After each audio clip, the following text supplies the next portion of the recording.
Yeah, I heard all the talking. What's going on? It's Mike King, aka Big FiGGa. If you don't know what FiGGa stands for, please go back and check some of the beginning episodes for a good explanation on the meaning of FiGGa. It's FiGGa TV, 316 Records and Publishing.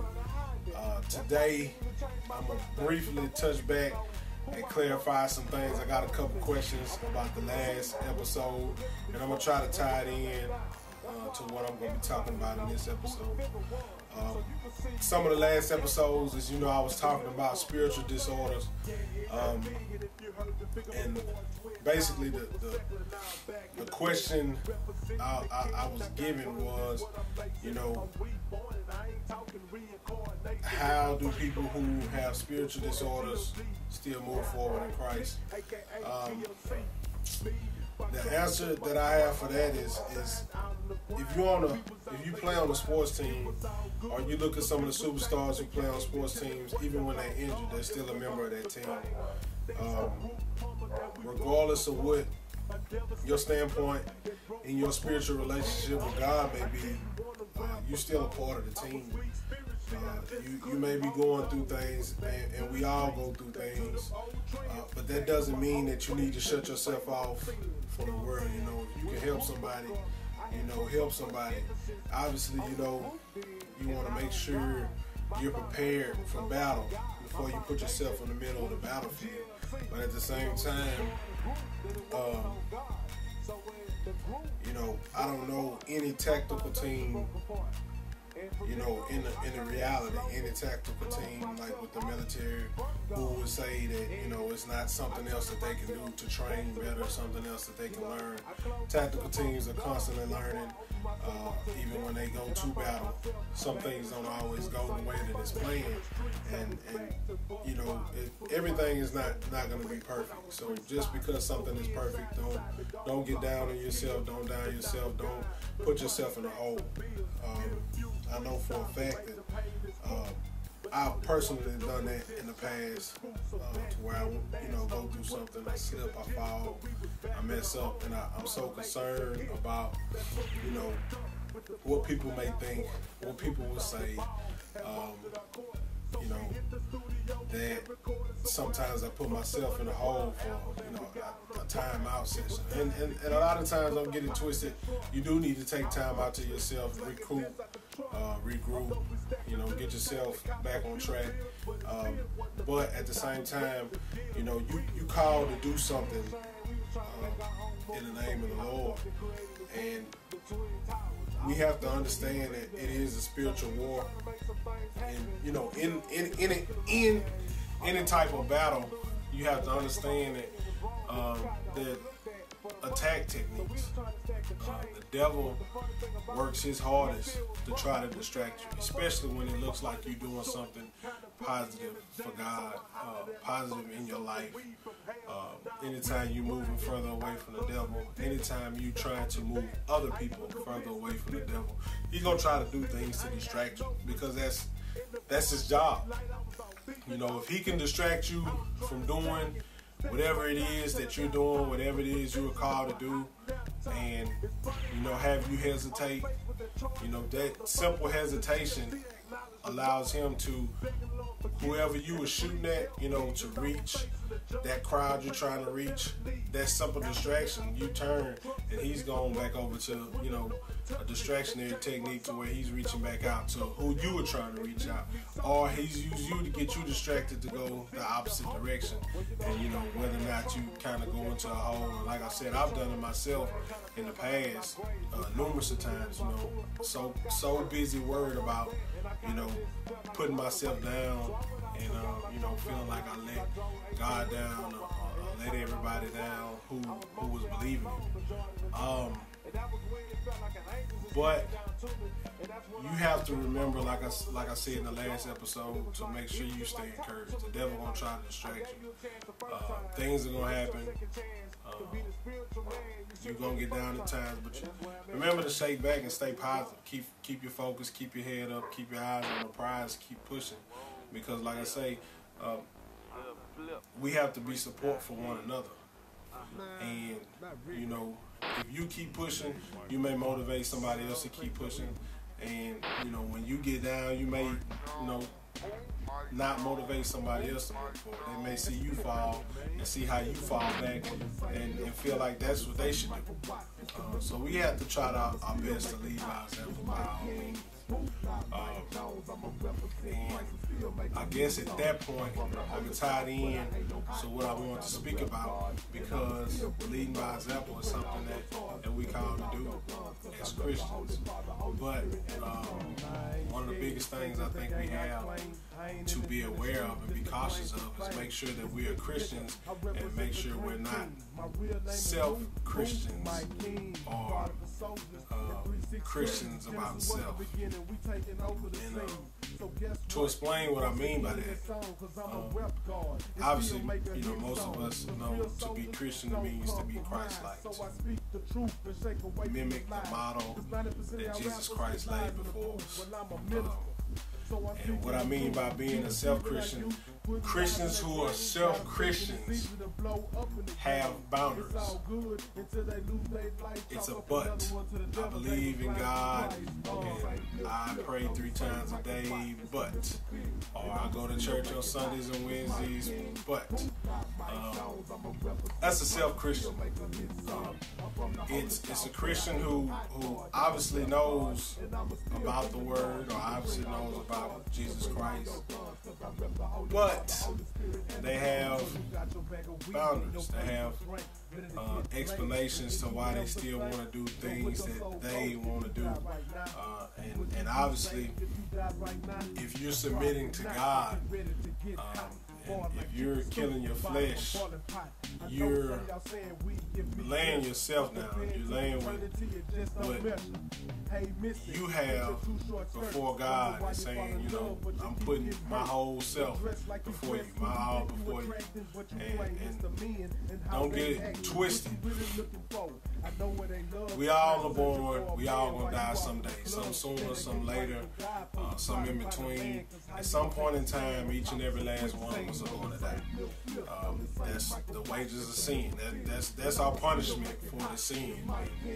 The punishment for us being in the flesh. The problem that self-Christians have is they want to be Christian, but they still want to keep part of themselves. And like I've always said, everything that I talk about, the majority of it, I've done it myself. And I know for a fact the main thing I can think about, especially when I initially came in to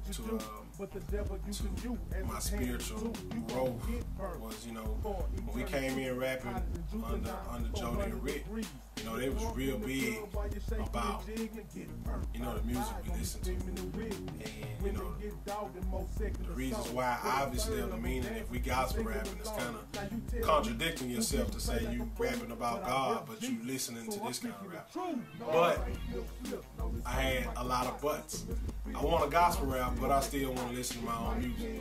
I believe that God is saying that, you know, we should give Him praise in our music, but, you know, what's wrong with listening to this or that? You know, and I found every reason to try my hardest to find reasoning into what I wanted to do. And the whole point is, a lot of times we can get the word, but we're hindering ourselves. We're hindering our own blessings because we're so busy fighting the word, fighting to keep part of ourselves. You know, I really had that debate a little while ago with somebody who I know who was homosexual, and you know, I was reading a Bible verse, and you know, the Bible verse where a man is to leave his family to be with a woman. She's supposed to leave her mother and father to be with him, and they become one. And my biggest thing was that clearly says a man comes to be with a woman to be one. Clearly, every Bible I read, it never said man and a man, woman and woman. I read another verse about how God was upset because this whole community and their sexual encounters, man sleeping with man, or men sleeping with other men's wives, and etc., etc. Women sleeping with, women, and blase, blase. You get the picture. But their idea was they wanted to overlook that and look at something else. And that's, to me, is another prime example of being a self-Christian. We can get one word and it's speaking to something that we're doing, but we're so concerned to keep doing what we want to do. We're so busy not being willing to sacrifice or not willing to give up the things that we know are not of God. We rather ignore that and go on to something else, either pretend like we never heard this and focus on something else. I'm going to still focus on praying. I'm going to still focus on doing this. Then you also have the people who take God's forgiveness for granted. And I think we've all have done that, where we've been in a situation where we knew we was doing something wrong and we chose to do it anyway, with the mentality that I'm going to just ask for forgiveness. I'm going to go out tonight, go to the club, I'm going to have as many drinks as I want, drunk out of my mind. If I take something home, I take something home, do what I do, wake up on Sunday, ask God for forgiveness and be good. Or, I'm going to cheat on my spouse, but I'm going to ask God for forgiveness and hope it all works out. And it may not be something as grave as that. It could be little things, But the thing is, we all have different types of addictions, so to speak, that are things that we enjoy or have enjoyed, either prior to us coming to God, or we might have fell into while we were in our walk with God. This is not just for a beginning Christian. This is for a veteran Christian or a seasoned Christian. Because you got self-Christians who are in the front pew of the church. You got self-Christians who may be in the pulpit or in the choir or the choir director, etc., etc. We have to learn, regardless of how we feel about something, we have to be willing to sacrifice that in order to say, we're truly coming under God. And I think everybody has fallen victim to being a self-Christian at some point in time. It was something that we refused to let go, refused to give up, because it was what we wanted to do. And that's the power that we give the flesh, that we shouldn't. We're supposed to sacrifice everything before God. But when you give the flesh the power, you'll come up with an excuse to do something. I've been in this game for a while.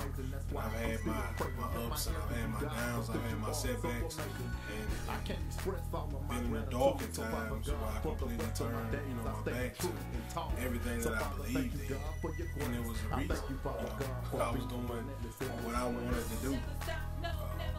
Regardless whether I was hurt about something, I still turned and did what I wanted to do. And I guess that kind of ties in to having, spiritual disorders.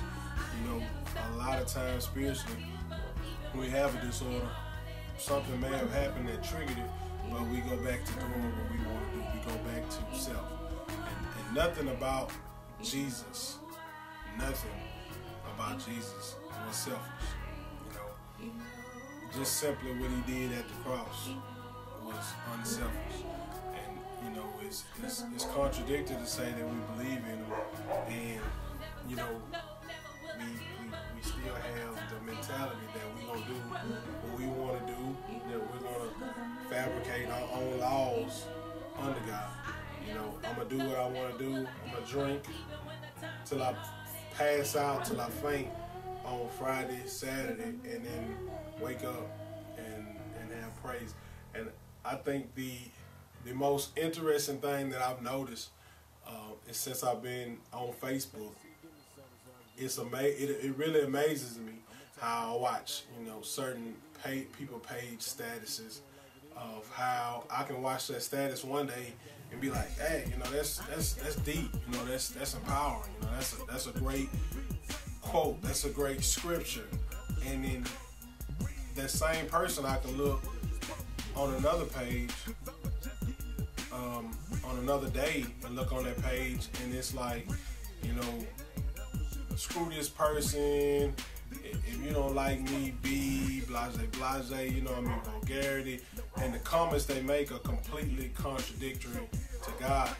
And that's part of being a self-Christian. You know, I believe in God, but I'm going to still do this, I'm going to still say that, I'm going to still talk how I want to talk, still do what I want to do, drink how I want to drink, etc., etc. And I'm not judging any specific person, I'm just merely speaking on, you know, circumstances that I've seen and that I've observed. I also was looking at a Facebook page, and one of my wife's friends, Nancy, I was reading her page, and I noticed she made a statement about, you know, people who believe in God really should be aware and make sure they're trying their hardest to stop living in sin. And the first thing I saw somebody put was, don't judge because we all sin. And I loved her comeback because she was like, you're right, but it's a huge difference between we all sin and we all living in sin. And it really is. Living in sin is when you know you're doing wrong and you still continue to do the same thing over and over, and you know it's not right. You know, we all gonna sin, we all gonna mess up. Some days I get upset, I say things I probably shouldn't say. I have to come back and apologize. Or some days, you know, I did this and I was like, that really probably wasn't the best thing to do after I look at it. You know, we all fall to the flesh at times. We all have weak times, and that's why we need to have, like a past episode, good support groups to encourage us, to make sure if I'm slipping, you catch me. If I need a hug, you got me. That's the whole point of not trying to do this alone. The whole point of being in the army, to have accountability. But living in sin is when you just know you're doing wrong and you still continue to do it without care, because you take for granted the goodness of God, the forgiveness of God. And you know, I think a lot of times we all feel like, you know, when something goes wrong, I know I can call on God. I know He got me. I know He's listening. So we all praying, or we all like, oh Jesus, when something bad for that happen. But you know, how many of us are really putting in the work when things are not as bad? How many of us go back to just doing whatever we want to do when everything is going fine and not just when it's bad? So, you know, I think that should be a calling to every Christian out there to be cautious and be very aware, to not be a self-Christian, to make sure that, you know, you try your hardest to remove as much of yourself out of the equation and replace that with the Spirit, replace that with God. To try not to be yourself, because yourself is real wicked. You know, the flesh is real wicked. The flesh is the way to sin. So we have to be very careful that we don't become self-Christians, because you know, it's a dangerous thing to play with. Be very careful that we don't operate off our feelings. You know, I was reading something in Joyce Myers about the dangers of just simply operating on our feelings, because our feelings are unstable. Our feelings are kind of the flesh, because your feelings is kind of something off the mind. Your heart is completely different. Your spirit is completely different. But when you operate off feelings, your feelings are unstable. You know, when you're upset, everybody, when they're upset, most times say and do things that they would not normally do, because that's how you feel. You feel angry, you feel upset.